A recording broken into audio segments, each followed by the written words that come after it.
Hello and welcome back to our first episode of BHS TV News. I'm your host, Leena Jandali, alongside your co-host, Naveena Bains. It feels so great to be back. BHTV News starts right now.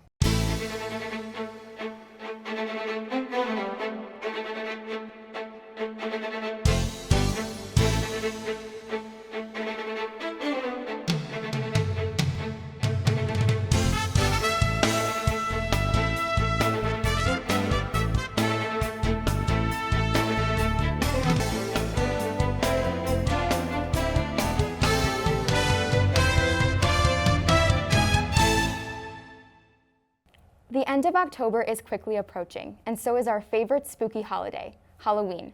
While this is exciting news, many families are still expressing concerns about Halloween safety this year. But according to Dr. Anthony Fauci, our nation's top infectious disease expert, Halloween, trick-or-treating, and other fall festivities are a go as long as we maintain COVID mitigation measures. These include celebrating outdoors, wearing a mask when inside, and keeping our fall festivities as contactless as possible. That way, Halloween can be fun and safe. I'm so glad to hear that Halloween is happening this year. I'm ecstatic to dress up again. What are you going to dress up as, Leena? Me too. I'm planning on dressing up as a witch this year. I like to keep things classic. Nice. Halloween is not the only time of year we get to dress up at BHHS. Recently, we had our Homecoming Spirit Week, where students had the opportunity to dress up according to daily themes. Homecoming Week was filled with other exciting activities beyond just dressing up. Here we have Henry Carroll, who will give us all of this year's homecoming highlights. It's a beautiful day here at Bloomfield Hills High School. We are just now returning from a homecoming week, and today we're going to be focusing on all the highlights from last Spirit Week.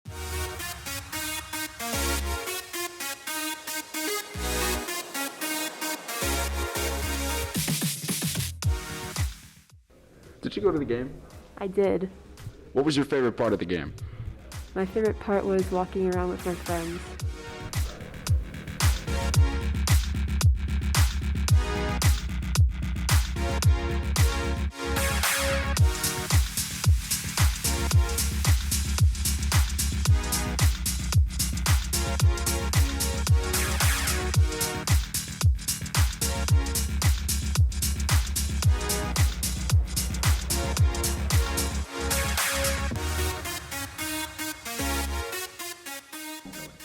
My favorite part of homecoming was just getting back to normal, getting to see everyone without a mask on. That was really nice.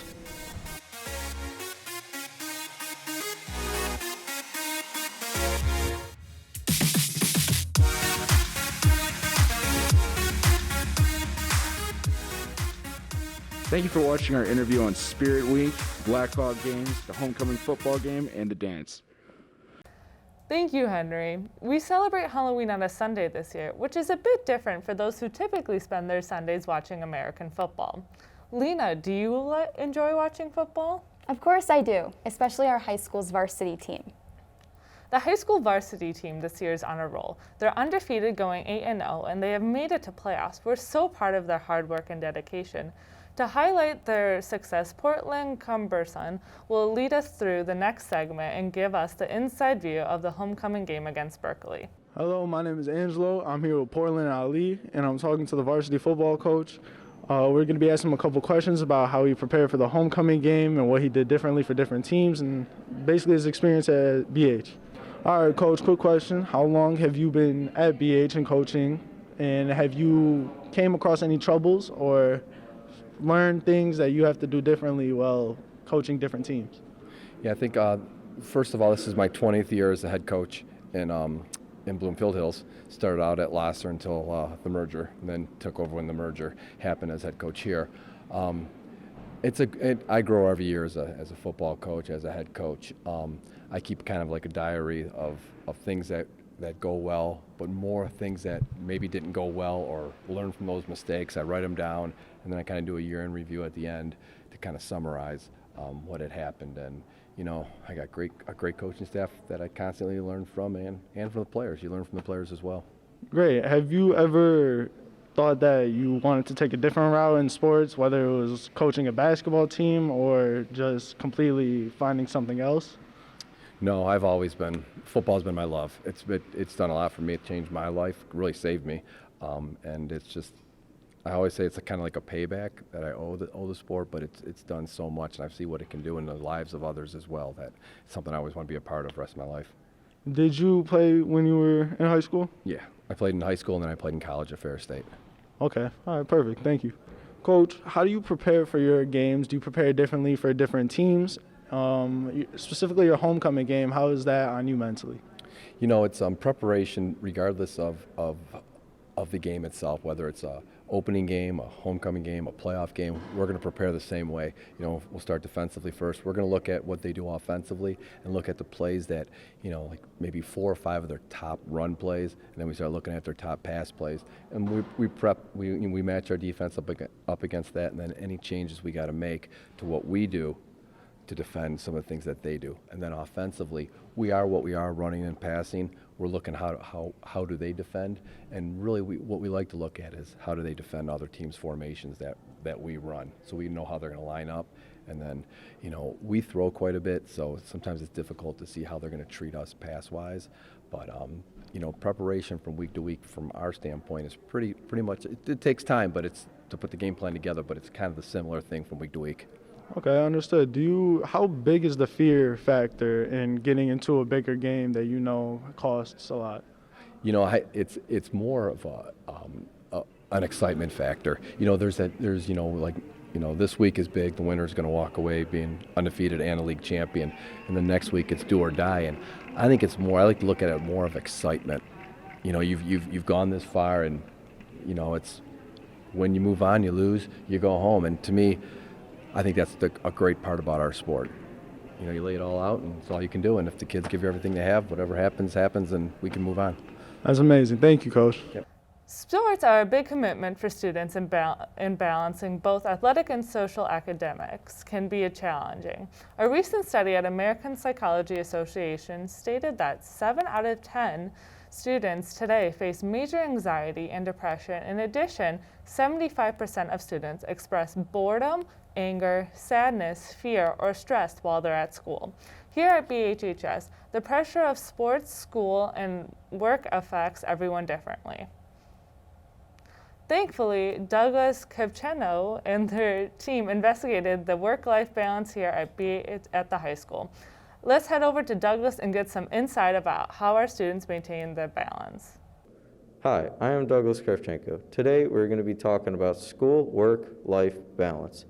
Many students work after school for a multitude of reasons, but when does that interfere with schoolwork? Research says that trying to multitask between schoolwork and normal work can be positive or negative, depending on your work schedule. According to former student Melissa Cortell from Boston University, she is more focused on schoolwork even while working a job, since working really makes you more structured. She added, the evidence also shows that working students have an average GPA of 3.13, while non-working students have a lower average of 3.04. We asked working students at BHS how they think their work affects their schoolwork. I work full-time during school. I work part-time. I work at Westbourne Market. How long have you been working at Westbourne? 2.5 years. And how does your job affect your schoolwork? It don't affect any because I do all my homework after school. Do you work part-time or full-time? Part-time, 2 days during the week and 2 days during the weekend. Where do you work? The Franklin Cider Mill. How long have you been working at the Franklin Cider Mill? Since Labor Day weekend, as it's only open a couple months a year. How does your job affect your schoolwork? So far it hasn't, but I hope it's not, because it's only going to be open until November, and yeah, so it hasn't affected me yet. Working at a young age is a valuable experience, since it teaches how to be more structured and prepared for the real world. It is important, however, to remember working a full-time job makes it difficult to balance both the school and job workload. This has been Douglas Kravchenko reporting. Thanks, guys. I will keep these insights in mind when I balance my work and social lives. But just like people, everybody needs to take a break and let loose once in a while. This past month, the homecoming dance was the perfect opportunity to do just that. Here we have Christian Hollister giving us the behind-the-scenes look after the break. Calling all seniors. I'm sure you can't wait to graduate, go to work, college, or whatever you have planned. But before you go, we want to give you a chance to look back and speak about your times at Bloomfield Hills High School. Just fill out the link on our social media pages. If you have any questions, feel free to contact nlowry@gmail.com for more info.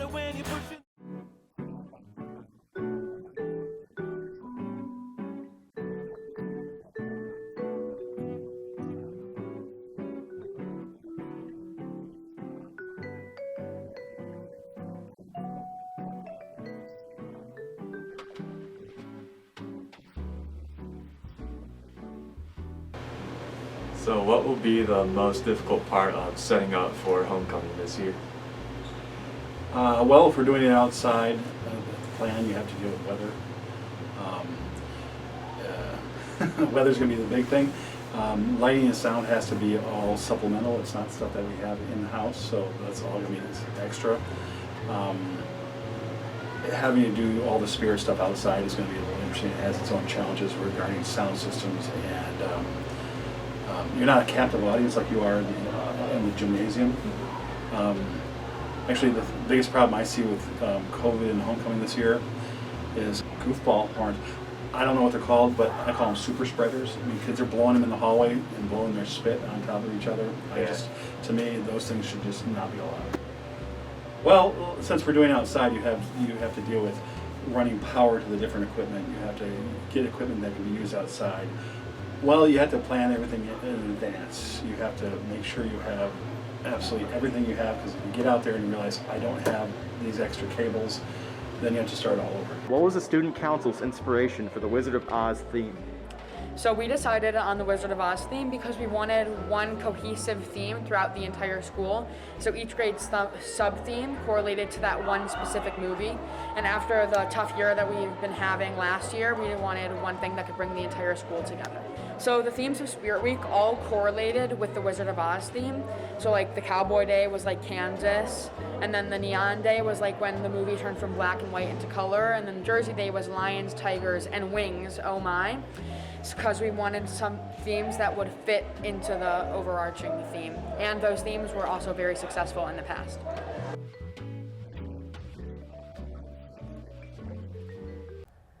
Thanks, Christian. I never realized how much thought goes into planning the homecoming dance and the theme choice. Unlike a typical year, the homecoming dance was outside this year. We have been lucky enough to witness the leaves change from green to red, orange, and yellow this year. But this might not be the case in years to come. According to Paul Gross, a meteorologist with Click on Detroit News, growing climate change may negatively affect and dull our fall colors. With warming temperatures due to climate change, the leaf color change will be delayed. But other factors, including drought and floods, are also affecting our fall colors.